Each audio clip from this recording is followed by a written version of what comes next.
Hi, my name is Amber. I am sitting here with the author of Divine Reversal that was just released, available now on Amazon, Susan Joy Simkins, the author of Divine Reversal. Welcome. Thank you.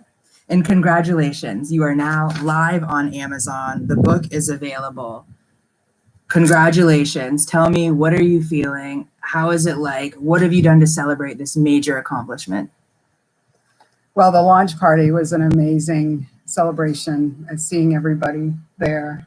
That was wonderful. And actually it turned out to be not just a launch party, but also a day-long celebration with family. They got me a cake. We had balloons. Yeah. We should have sang happy birthday to Divine Reversal or something. Yeah, and I think I'm going to make it a week-long celebration, maybe even a month-long celebration. As long as I'm invited to all of the celebration events. Of course, you're my daughter. You're a part of this. We're a mother-daughter team in this effort. So Divine Reversal, tell me, for people who are not familiar, what is it about? What is Divine Reversal? Well, Divine Reversal is a 180-degree transformation from things being very bad to things being very good. And so a lot of times people who have experienced abuse and emotional pain and trauma, we're tempted to think that we're always going to be limited by our dysfunctional past. We're tempted to think that the horror of what happened to us is always going to be there in one form or another. And I wrote this book, Divine Reversal, to really illustrate, not just tell you, but illustrate it and show you through my life story that pain does not have to have the final word. That God, because of what he does and who he is, that he does a radical transformation, going from ashes to beauty, going from brokenness to wholeness, going from devastation to restoration. And that is why I wrote this book.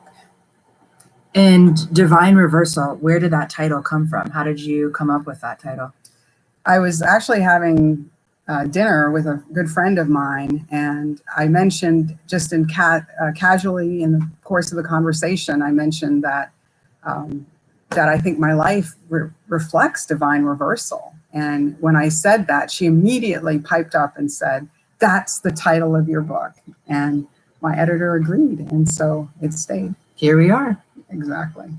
So now you have this book, Divine Reversal. You are a published author on Amazon. Crazy. Have you always considered yourself to be an author? Not at all. Yeah, not at all. I mean, it's so surreal right now that I literally grab a hold of the book sometimes to just ground it in reality, because I did not ever believe that I would get here. I had suffered with debilitating, paralyzing fear when it comes to writing most of my adult life, through school and through the beginning part of my profession as a professor. I had this incredible fear. So I never thought that I would ever be here at all. And that is another divine reversal that I've experienced in my life. And here we are. You're here. Exactly. With a book. So how long did it take you to write it? You know, on one level, because it's a memoir, I've been writing it all my life, because I've journaled extensively since I was a child, and I actually have journals going back for decades that I referred to extensively in the writing process, because I wanted to have it be as accurate and as chronologically accurate as possible.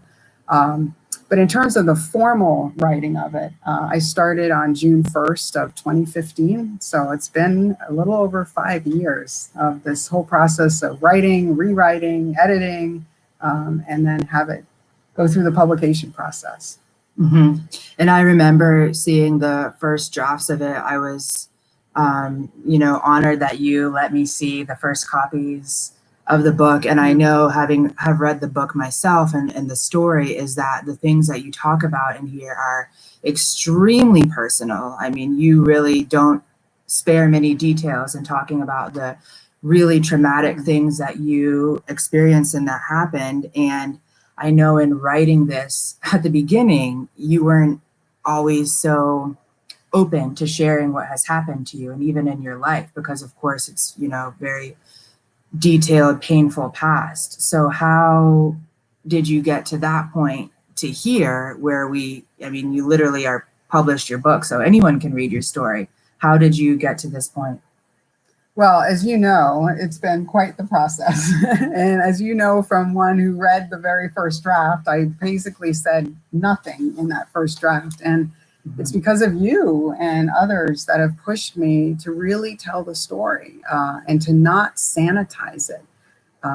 One of the things about this whole process of divine reversal is that if I don't share how bad it was at the beginning, you can't appreciate how good it is now. And that has to take place in order for you to really understand why it was a reversal, why it wasn't just, going from a little bad to good. It was going from very bad to very good. And that doesn't come through. And it was you that helped me see that and really push for that.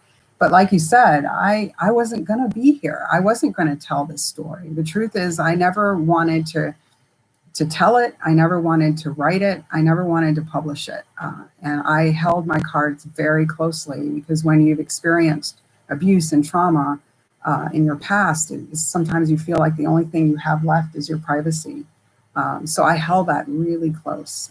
So it's been a whole long process of coming out of that and recognizing that if I am vulnerable enough to tell my story, that others can benefit from that. I really believe there's no true ministry without vulnerability. And so I had to be willing to grab a hold of courage that I didn't think I had, and put myself out there to say, if I share this, will others benefit?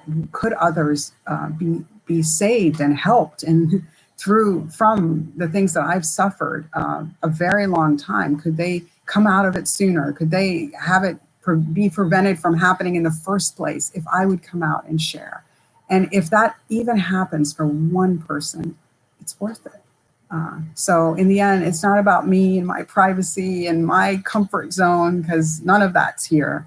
But it is about reaching out and helping others. And when you're dealing with issues of abuse and trauma, they thrive because people are secretive. They thrive in secrecy, and it's openness and transparency that begins that process of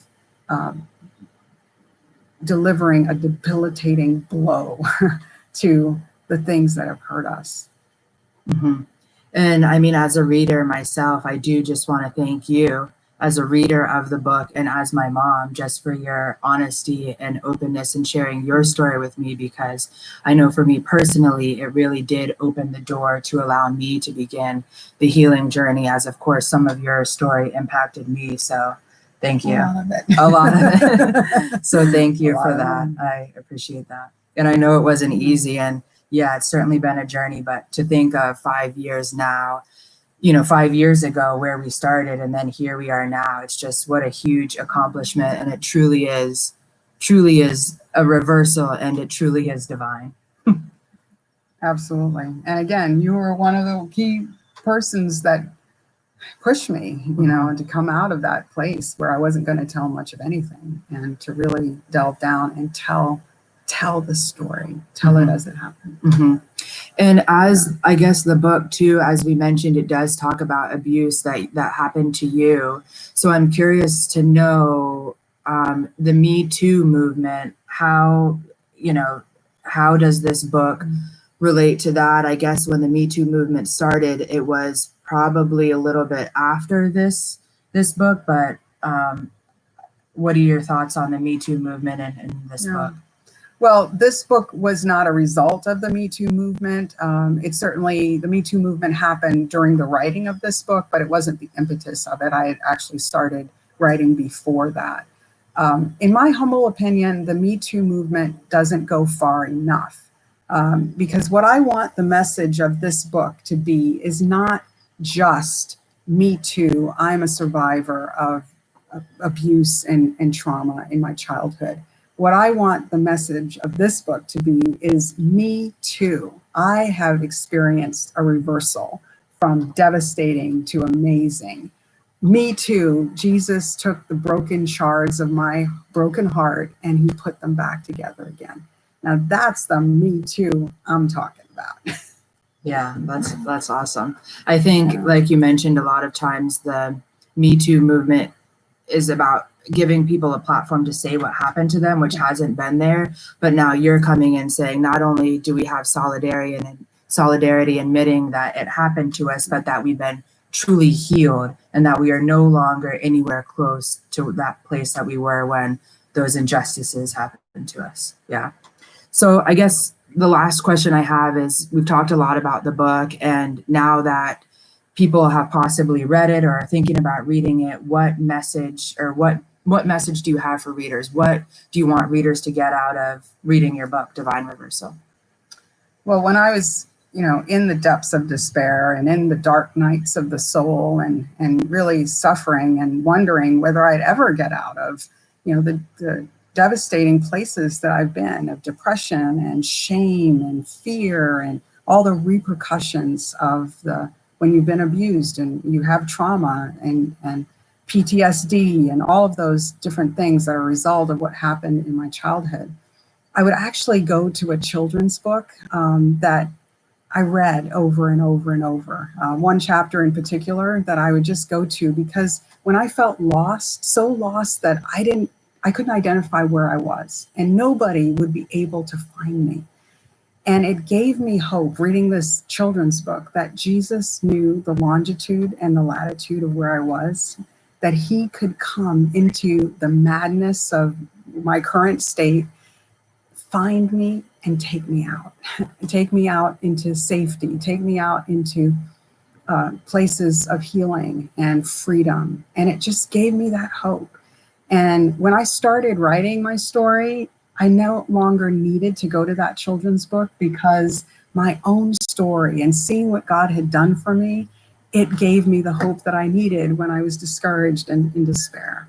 And so what I hope this book can do is, for those that are in dark places, really struggling in the process of healing and wondering if they're ever going to get out, like I have, because I was there. I know those places so intimately. And what I want is for those readers who are in those places, as they read the book, to find hope, that yes, you are going to get out of that place. Jesus Christ knows what he's doing. He is not winging it in any way, shape, or form. He can bring you to a place of utter freedom, utter healing, restoration. When I read my story now, it feels like I'm reading about somebody else. And that's crazy, because for so long, I never thought I could ever get there. And the healing that Jesus brings is so complete. It's so comprehensive, that it takes you to places you never thought you could, where your past does not define you anymore. And the wounds that you have that hurt so deeply are healed, and they're scars now. And when you press a scar, it doesn't hurt anymore. And that's what he does. That's the message. That's the message. And now it's available for people to read about and to gain the hope and the healing that you have now, through readers reading this. Our hope, and I know your hope for sure, is that people feel that same sense, that they experience that same healing, that same divine reversal in their lives as well. And that when they receive that they're then able to tell other people, just like you have, because we truly want everybody to have this message and everybody to experience the pure joy that is totally unfathomable, that people can experience that too. So we'll put below the link where you can get the book after this video is posted. It's on Amazon, Divine Reversal. And one last comment I have is that I am your daughter, but I still haven't received my signed copy of Divine Reversal. So I didn't forget about that, and I'm waiting. I have ordered my author copies. They have not yet arrived, but once they do, excuses, you'll be the first. I'm waiting. Thanks, Mom, and congratulations once again. Thank you, Amber.